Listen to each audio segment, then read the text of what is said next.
estão no mesmo padrão. Mas olha, o que está escrito aí? Foi-me bom ter eu passado pela aflição, para que aprendesse os teus decretos. Ou foi bom ter sido afligido? Presta atenção. O salmista está dizendo aqui que foi bom ele passar pela aflição, para aprender os decretos de Deus.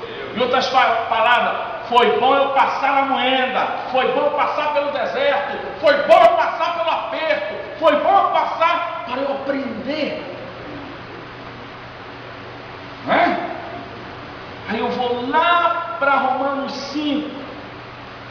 Romanos 5, versículo 3 e 4. Romanos, está lá no Novo Testamento, hein?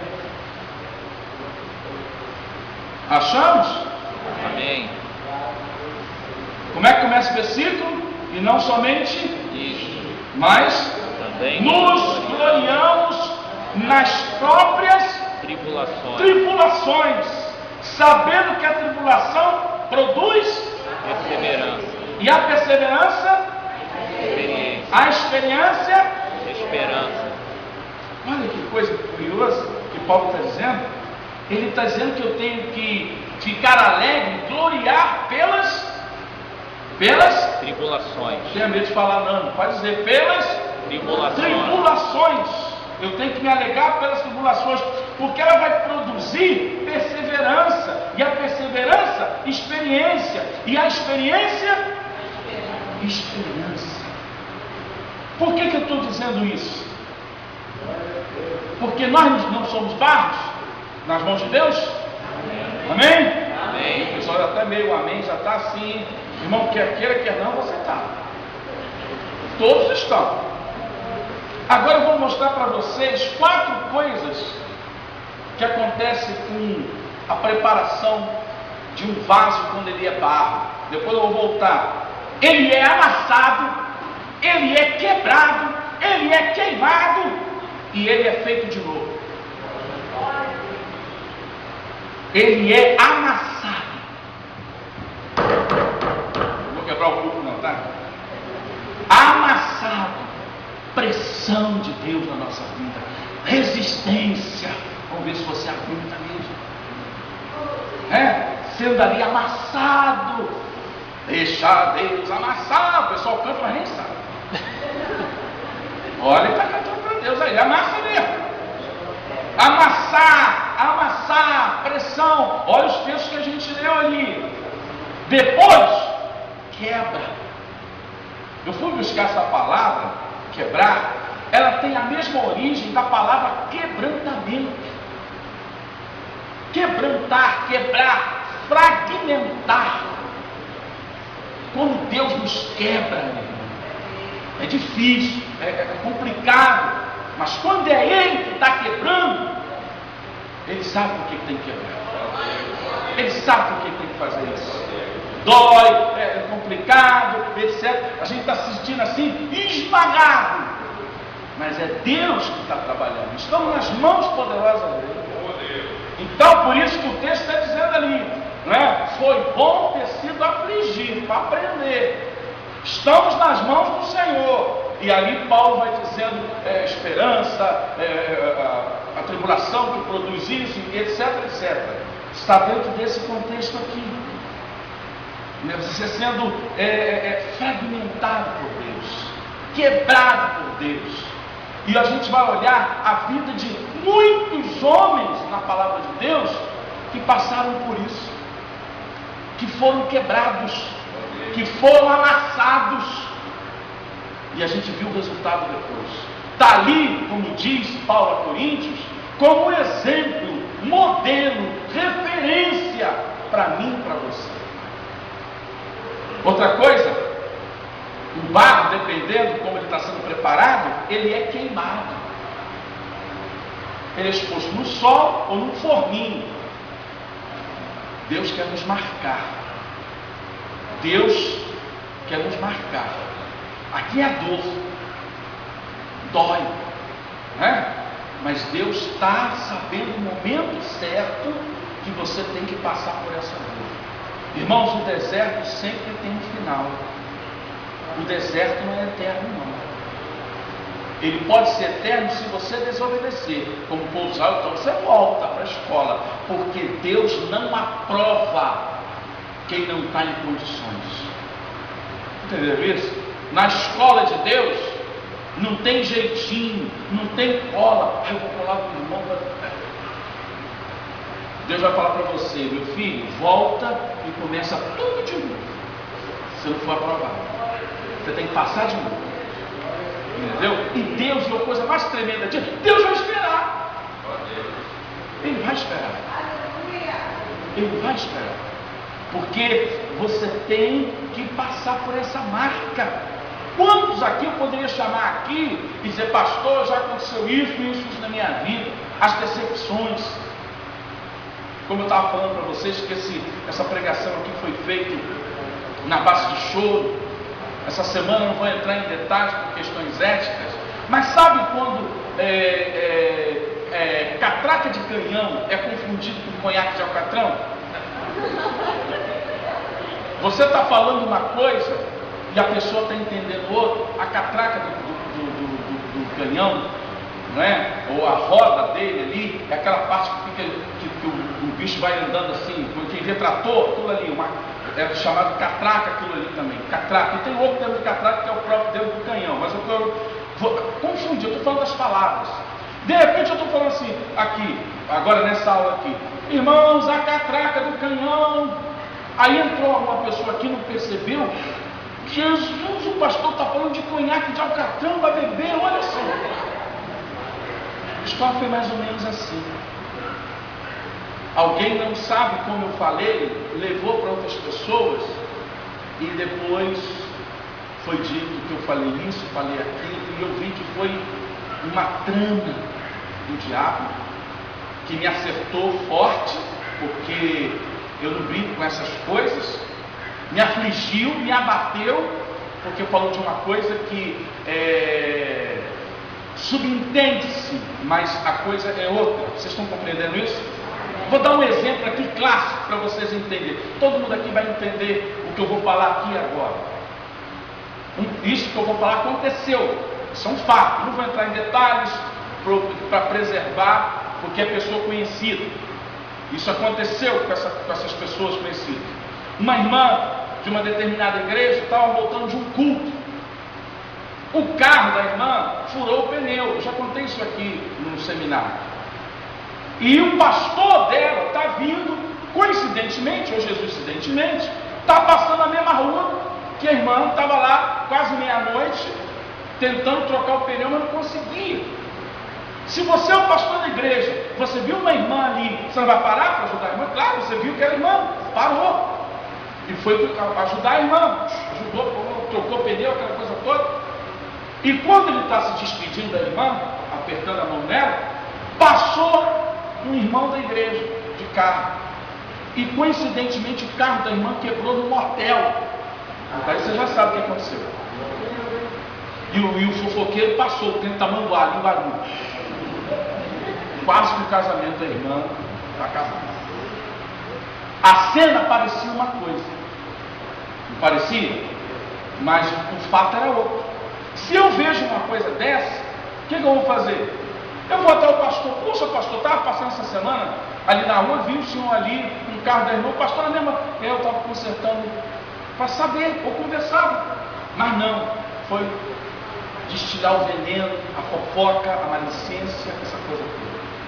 Então, às vezes você passa por situações, cada um aqui já passou por isso, de ser mal entendido e ser mal interpretado. E aquilo me abateu. E uma coisa fantástica, como é que Deus é fantástico. Eu liguei para uma pessoa de oração que foi, entre aspas, uma ovelha minha, entre aspas, porque não era pastor, mas trabalhou comigo muitos anos, hoje é uma pastora, mulher de Deus. Eu liguei assim porque eu queria falar com o marido dela, que também é o primeiro, que é um pastor amigo meu, que é o filho na fé, a primeira aula que eu ganhei aos meus 15 anos. Ele é o pastor hoje, quero um dia trazê-lo aqui, o pastor Luiz Raul. E aí a irmã chegou e disse, na hora, ela falou para mim assim, Adnei, você não tem que justificar nada, Deus vai justificar. E isso foi laço do diabo, porque você, nesse lugar, nessa área, abençoou pessoas. E eu tinha passado por um momento onde um grupo de alunos estavam chorando, agradecendo pelo momento que eu passei ali, ministrando aquela coisa toda. E hoje mesmo eu estava com um grupo ministrando aqui na igreja Cairós, e o pessoal não queria deixar eu ir embora, eu tinha que sair para votar lá em Ricardo Albuquerque. E o pessoal falou: pastor, fica aí, continua falando. Aí hoje à tarde Deus falou para mim uma coisa: irmãos, eu digo isso para honra e glória do Senhor, eu não preciso disso. Mas você é de nele? Ele falava comigo: você já marcou sua geração. Há pessoas que foram abençoadas por sua vida e seu ministério. Há pessoas que eu usei você, e essas pessoas se levantaram, e essas pessoas passaram a fazer mais coisas porque eu te usei. Você não tem que se preocupar com nada, você não tem que falar com nada, porque eu te uso. E aí Deus começou a mostrar pessoas que hoje são pastores, missionários. Quem viu aí no Facebook uma foto que eu coloquei lá do Grupo Sião, que eu formei um tempo atrás, a maioria daquelas pessoas que estão ali na foto são hoje pastores missionários que estão fazendo a obra de Deus. E todos depois começaram a ganhar dinheiro. Que tempo aquele maravilhoso, eu vi aquilo ali e me lembrei, porque ali eu casei, ali eu ouvi a voz de Deus, ali você foi usado por Deus, ali o meu ministério começou. E às vezes o diabo vem com esse, ele é covarde, né? E naquele momento que ela falou aquilo, aí à noite Deus usou uma outra pessoa e falou comigo, Deus usou outra pessoa e falou comigo, e depois Deus mostrou o Salmo 62, dizendo: espera em silêncio na sua alma. Então há momentos que porque sempre Deus está nos aperfeiçoando, Ele está nos aperfeiçoando. E o quarto preparo do vaso é refazer, fazer de novo. Irmão, se você quiser ser feito de novo por Deus, você não quer? Diz-me aqui, Senhor, me faz de novo. Quando a gente canta, tem uma vez aqui que acho que foi a Márcia que cantou: usa-me, quebranta-me. São palavras que todo mundo cantando, que você está dizendo para Deus isso aqui. Aí Deus falou: só ok, eu vou te quebrantar, eu vou te usar, eu vou refazer, eu vou fazer. Então, Deus, se tiver que fazer de novo, eis-me aqui, faça, porque eu quero estar perfeito nas tuas mãos. Eu quero estar, não quero sair desse propósito. E eu já estou aqui indo para o finalmente. 1 de Coríntios, capítulo 7, versículo 20 e o versículo 24. 1 Coríntios 7, 1 Coríntios 7, 20 e 24. Achamos? Vamos dar mais um tempo aí, que eu também não acho 20, porque hoje eu fiz questão de estar junto, eu até sei o texto. 20. Cada um permaneça na vocação que foi chamado. Irmãos, cada um permaneça diante de Deus naquilo em que foi chamado. Deus, aleluia. Sabe por que eu coloquei isso, irmãos? Porque tem vaso que é grande, tem vaso que é pequeno, tem vaso que é largo, tem vaso que é curto. Agora, sabe de uma coisa? Se você é um vaso grande, o seu serviço será em dobro. Ok? Porque tem que ir. É grande? Ele é dobro. E se ele é largo, qual é a quantidade? A quantidade vai ser maior, vai ser exigida. Se é pequeno, no mesmo contexto. Então saiba disso. Às vezes a gente chega e diz assim: queria tanto o ministério de fulano, queria tanto o ministério do meu fulano. Mas tu sabe o preço do ministério do fulano, do meu fulano? Tu sabe quanto que ele já passou? Eu conheço a história de homens de Deus, mulheres de Deus. Vai ver o passado dessas pessoas, as lutas. Eu estava falando aqui de coisa mal interpretada. Eu tinha um grupo chamado Grupo Sião, na época era da Igreja Congregacional de Ribeiro. E o grupo era um grupo de pessoas de várias denominações, mas muitos eram da própria congregacional. E na época, o grupo, a igreja estava indo num sentido de avivamento, de poder, de adoração, aquela coisa toda. Então tinha muita gente meio desconfiada com esse negócio de buscar Deus, de falar em línguas, essa coisa toda assim da ação do poder do Espírito Santo. Havia um questionamento. E teve um pastor, que eu amo esse pastor, homem de Deus, mas no momento não entendeu, que um dia chamou o grupo e chegou assim na minha frente e falou assim: você está sendo usado pelo diabo. E na hora aquilo, aí eu falei: Senhor, tu vai mostrar que não é isso. Esse pastor fez meu casamento. Esse pastor depois me procurou e falou assim: Adilei, me perdoa, eu falei uma besteira. Não é?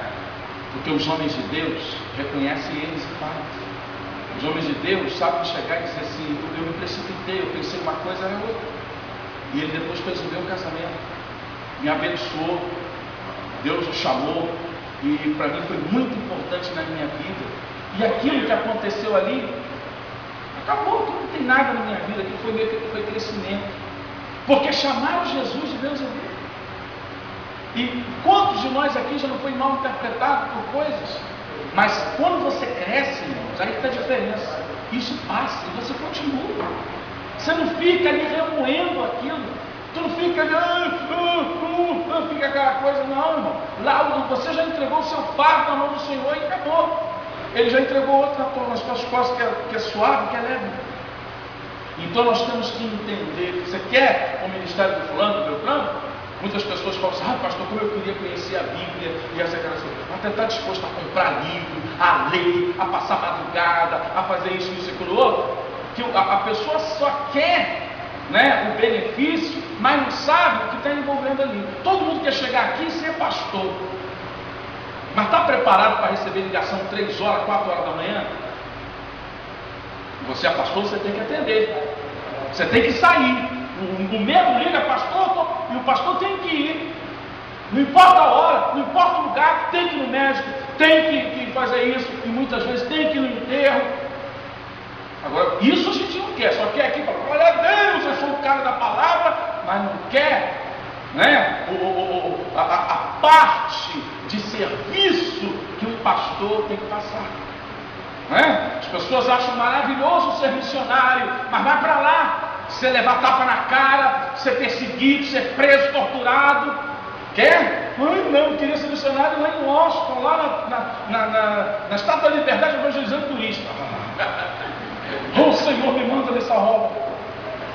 Deus pode até te mandar, mas você vai passar por outras coisas, entendeu? Porque tem muita gente que quer só o venha a nós, mas o vosso reino não. E eu quero finalizar fazendo uma afirmação e lendo 2 Coríntios capítulo 4. Mas a afirmação é o seguinte: seja o vaso que Deus quer que você seja. Se Ele quiser te amassar, me amassa, Senhor. Se Ele quer te quebrar, quebra. Se quer fazer de novo, faz. Se quer te queimar, queima. Porque você está nas mãos dele.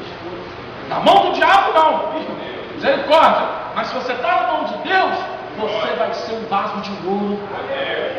Você vai ser um vaso bem usado nas mãos dele. E se um dia der problema, Senhor, eu estou descendo a casa do olheiro, me quebra de novo, me faz. E ele vai fazer. E eu quero ler com vocês esse texto de 2 Coríntios 4, versículo de 7 a 10. E eu vou pedir que leia um versículo, leia outro, um irmão leia um versículo, outro leia outro. Achamos? Amém. 2 Coríntios, no capítulo 4, a partir do verso 7 até o 10, que diz aí: temos, porém, tesouro em vasos de barro, para que a excelência do poder seja de Deus e não de nós. Em tudo somos dificuldades, mas não angustiados. Seja breve, mas não desanimados. Perseguidos, mas não desamparados. Abatidos, mas não destruídos. Levando sempre o corpo do correio de Jesus, para que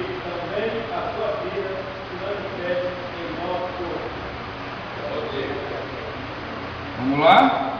E assim nós, que vivemos, estamos sempre entregues à morte por amor de Jesus, para que a vida de Jesus manifeste também em nossa carne mortal. Agora do 16 ao 18.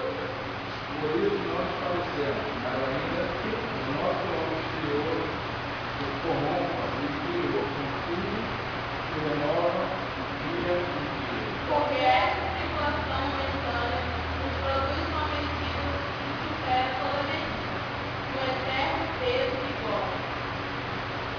Não atentando nós para as coisas que se veem, mas as que se não veem, porque as que se veem são temporais, e as que se não veem são eternas. Irmãos, eu quero que vocês meditem essa semana sobre esse texto de 2 Coríntios 4. Se possível, leia todo o capítulo 4. Porque aqui é um resumo de tudo que a gente ministrou. Gostaria que nós ficássemos de pé. Nós vamos cantar um hino muito antigo, mas é conhecido. E eu quero orar por você, pedindo que nós, nesta noite, sejamos vaso novo nas mãos de Deus. Se Deus tiver que fazer o que tem que fazer, você possa dizer para Ele: Senhor, eis-me aqui, quebra a minha vida, faz-me de novo, e eu tenho certeza que Deus vai fazer.